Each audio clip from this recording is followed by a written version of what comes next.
Good morning, students. In today's class, we are going to discuss about Ghiyazuddin Balban, one of the greatest ruler of slave dynasty. Here, the removal of Razia Sultan from her position created disorder and confusion in the Delhi Sultanate.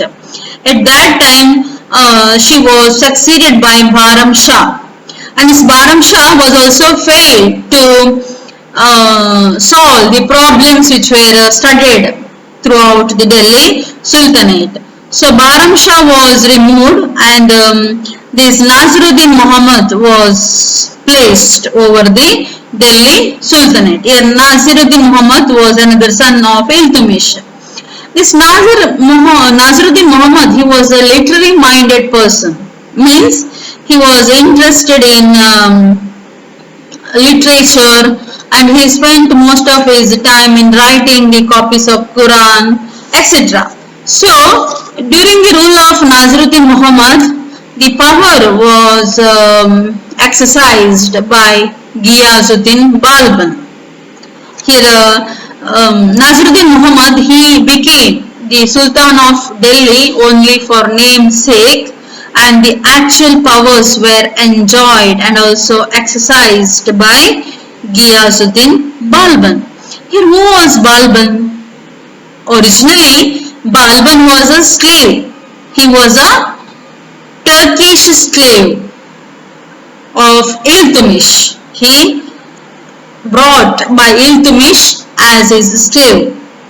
But here Balban, during the rule of Muhammad, Naseeruddin Muhammad, he became a minister, and he proved his abilities, strength, power and wisdom.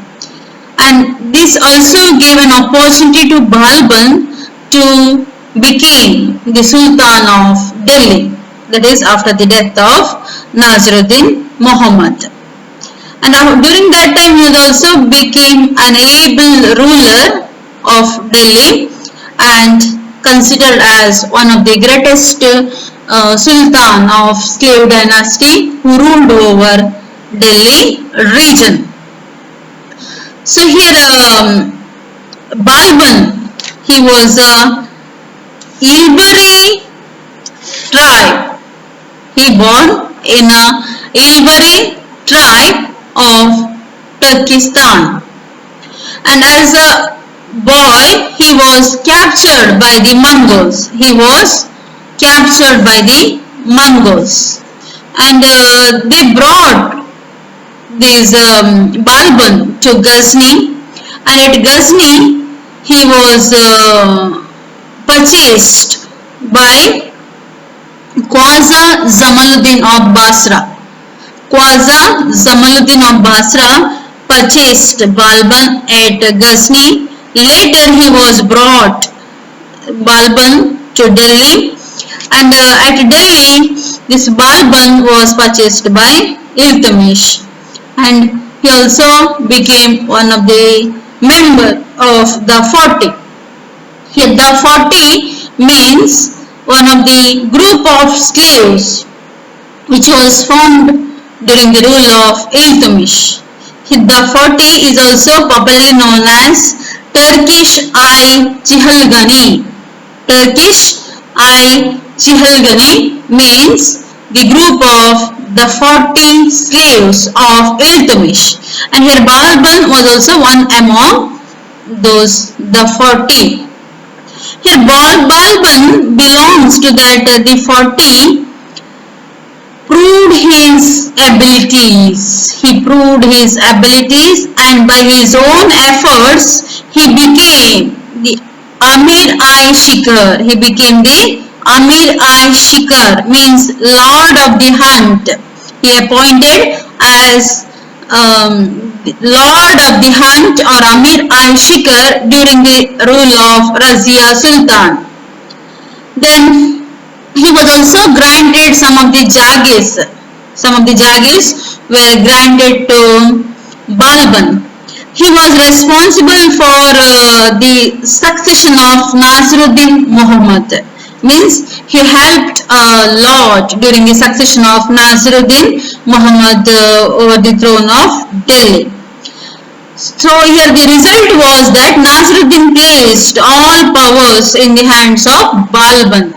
Means here Nasiruddin Muhammad, he believed a lot over Balban, and he also placed majority powers in the hands of Balban.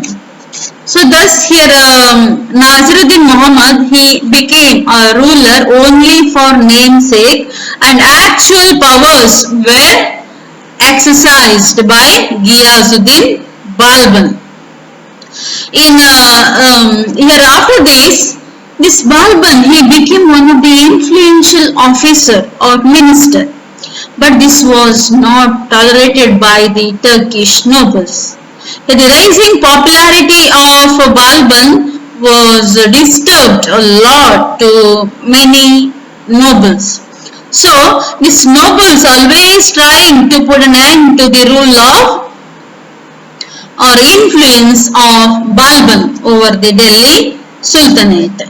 Here a group of nobles which was led by a Hindu converted Muslim by name Imauddin Rayyan, who persuaded the Sultan to dismiss Balban from his position or from the court.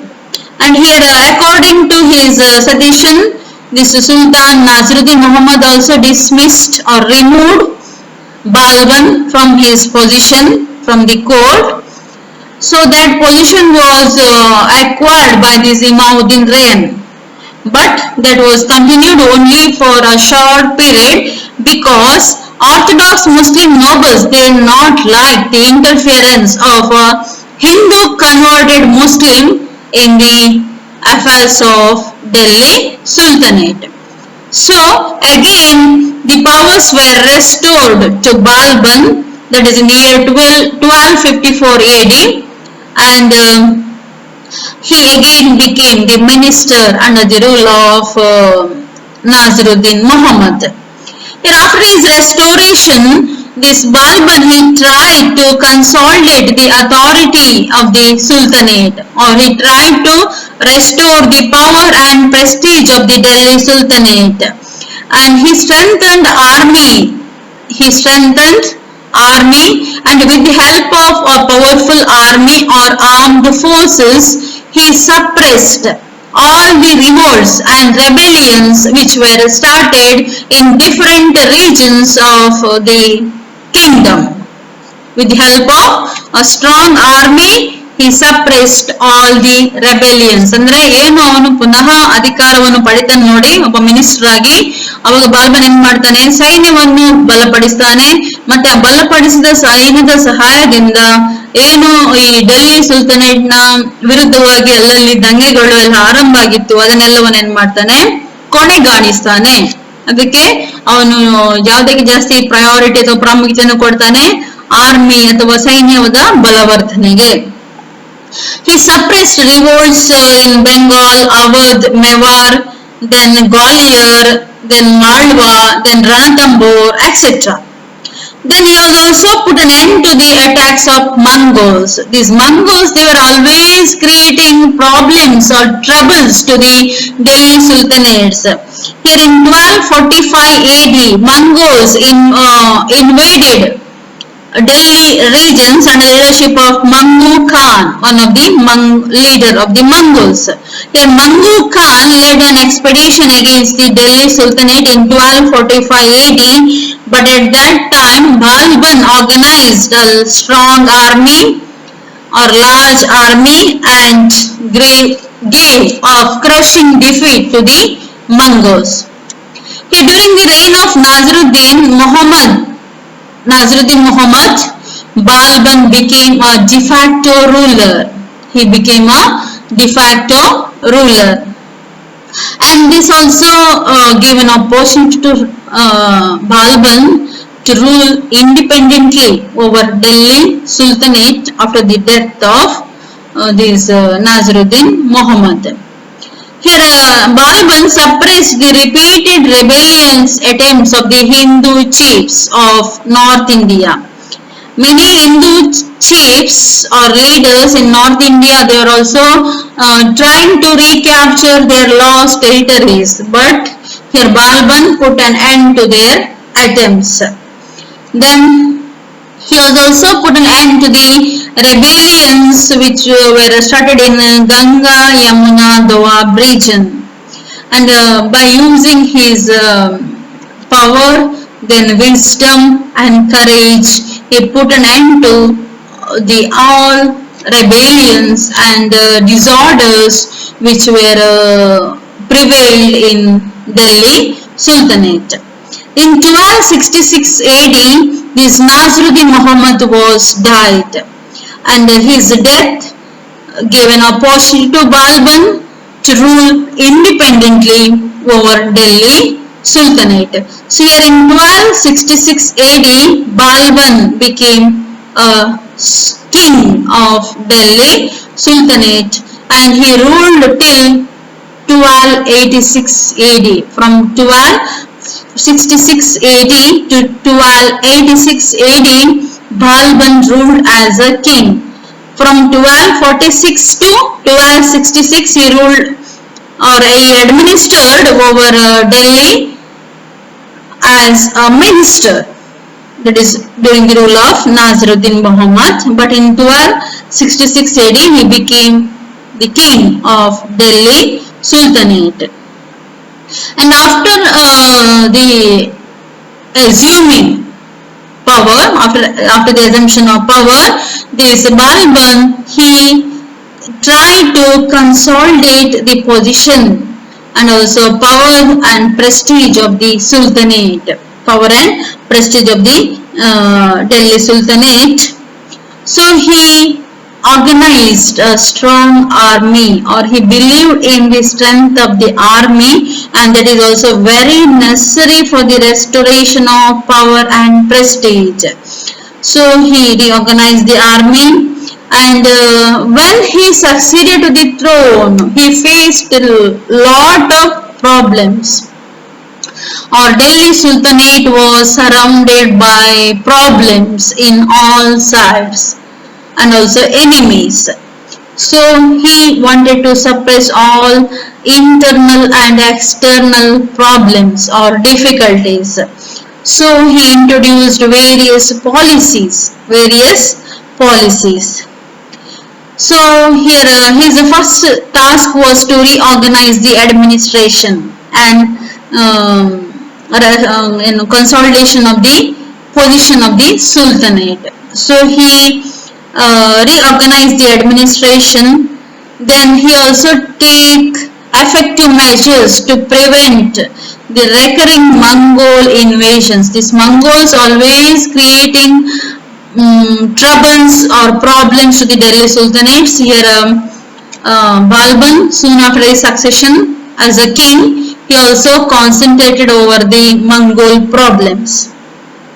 Then he also tried to uproot the 40. They were also creating troubles in the administration and also in the state affairs. That is the 40, the group of slaves.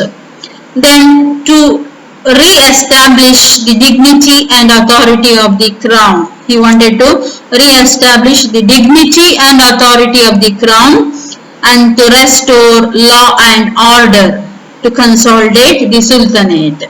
So all these were some of the tasks which were taken by Balban soon after his succession as the king of Delhi Sultanate.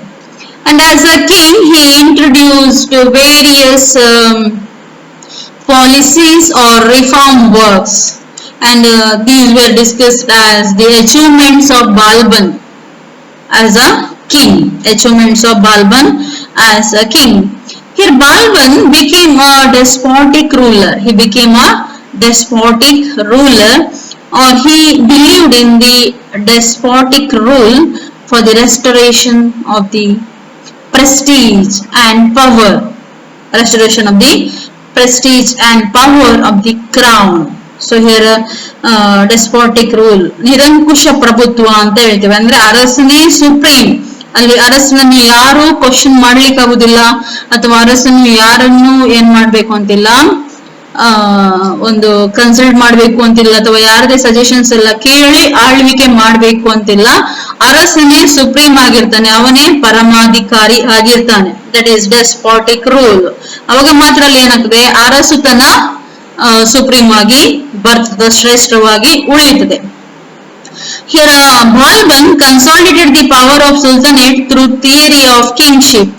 He believed in the theory of kingship, that is divine right theory of kingship. ಅರಸನೇ ದೇವರ ಪ್ರತಿನಿಧಿಯಾಗಿ ಏನ್ ಮಾಡ್ತಾನೆ, ಆಡಳಿತ ನಡೆಸ್ತಾನೆ ಎಂಬ ಒಂದು ಸಿದ್ಧಾಂತ, theory of kingship ಅಂತ ಹೇಳ್ತೇವೆ. Here Balban was also cleverly advocated that theory, that is the divine right theory of kingship. Then he suppressed all the opposition by strengthening absolute monarchy. He suppressed all the opposition by strengthening absolute monarchy. Then another important achievement of Balban was the destruction of the 40. Destruction of the 40. The 40 ಅಥವಾ ಟರ್ಕಿಶೈ ಚಹಲ್ಗನೆ ಎಂಬ ಒಂದು ಏನು ಈ Turkish ಗುಲಾಮ nobles ನ ಒಂದು ಗುಂಪಿತ್ತು ನೋಡಿ, ಅದನ್ನ ಏನ್ ಮಾಡ್ತಾನೆ ಅವನು ನಿಷೇಧಿಸ್ತಾನೆ ಅಥವಾ ಅದನ್ನು ಕೊನೆಗೊಳಿಸ್ತಾನೆ. ಯಾಕೆಂದ್ರೆ ಅವರು ಯಾವತ್ತು ಆಡಳಿತದಲ್ಲಿ ಇಂಟರ್ಫಿಯರ್ ಮಾಡ್ತಿದ್ರು ಮತ್ತೆ ಸಮಸ್ಯೆಗಳನ್ನು ಉಂಟು ಮಾಡ್ತಿದ್ರು. ಸೊ ಅದನ್ನು ಕೊನೆಗಾಣಿಸಬೇಕೆಂಬ ಒಂದು ಹಠ ಅವನದಾಗಿರ್ತದೆ. ಮತ್ತೆ he was also succeeded in that attempt, that is destruction of the 40. Then Balban realized the importance of a well-organized army, or he believed in the strength of the army, and that is very necessary for the restoration of power and prestige. So he increased the strength of the soldiers and also military officers, and he reorganized all armed forces. Then organization of an efficient spy system. ಒಂದು ವ್ಯವಸ್ಥಿತವಾದ ಗೂಢಾಚಾರ ವ್ಯವಸ್ಥೆಯನ್ನು ಕೂಡ ಅಲ್ಲಿ ತರ್ತಾನೆ.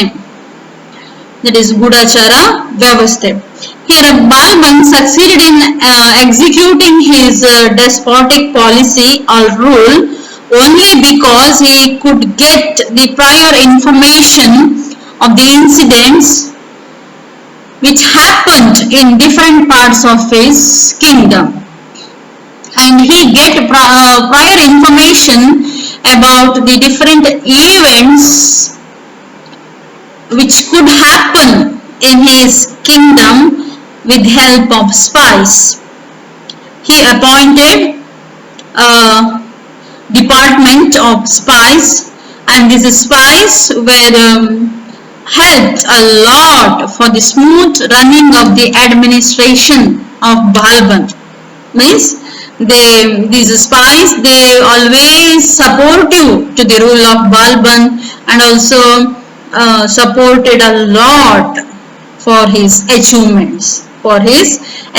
ಈ ಗೂಢಾಚಾರಿಗಳು ಏನ್ ಮಾಡ್ತಾರೆ, ಯಾರಾದ್ರೂ ಈ ಅರಸನ ವಿರುದ್ಧ ಪಿತೂರಿಗಳನ್ನು ಮಾಡಿದ್ರೆ ಅಥವಾ ಅವನ ವಿರುದ್ಧವಾಗಿದ್ರೆ ಅವರ ಬಗ್ಗೆ ಮುಂಚಿತವಾಗಿಯೇ ಏನ್ ಸಿಗ್ತಾ ಇತ್ತು, ಒಂದು ನ್ಯೂಸ್ ಅನ್ನು ಕೊಡುವ ಕೆಲಸವನ್ನು ಮಾಡ್ತಾ ಇದ್ರು. ಅಥವಾ ಏನು ವಿರೋಧಗಳು ವ್ಯಕ್ತವಾಗುವಕ್ಕಿಂತ ಮುಂಚೆನೆ ಅದನ್ನು ತಡೆಯಲಿಕ್ಕೆ ಸಾಧ್ಯ ಆಗ್ತಿತ್ತು ಬಾಲ್ಬನಿಗೆ ಈ ಒಂದು ಗೂಢಾಚಾರ ವ್ಯವಸ್ಥೆಯಿಂದಾಗಿ. That is the organisation of efficient spy system. Then here Balban, he kept a very close watch on these activities of the spies.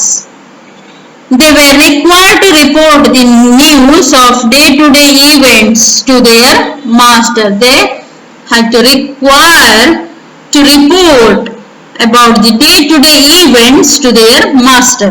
So this is about spy system. Then with the help of a strong army and also with the help of a spy system, he suppressed all the revolts and rebellions. Then he also suppressed the problem of northwest frontier, that is the problem of Mongols, or the problem of Mongol invasion. That was also cleverly handled by Balban. But finally, in year 1286 AD, Mongols invaded the kingdom of Balban, that is Delhi Sultanate. They invaded some of the regions of Delhi Sultanate and killed Prince Muhammad. Mongols killed Prince Muhammad in 1286 AD. Here, who was Prince Muhammad? One of the son of Balban.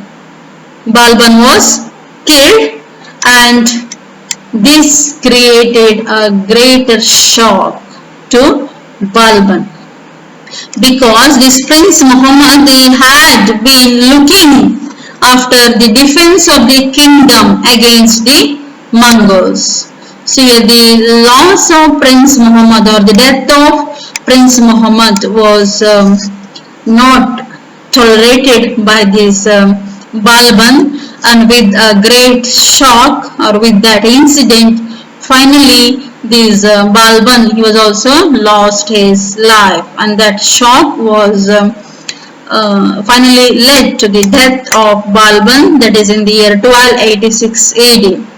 He was he could never recover from the shock of the death of his son, and finally that led to his downfall, or his death also, that is in the year 1286 AD. With this, the rule of Balban came to an end over Delhi Sultanate. But because of his rule, and because of his wisdom, power, then abilities and administration, etc., he proved one of the greatest ruler of Delhi Sultanate, who ruled under the banner of slave dynasty. So all this is about the rule of Ghiyasuddin Balban. Thank you, students.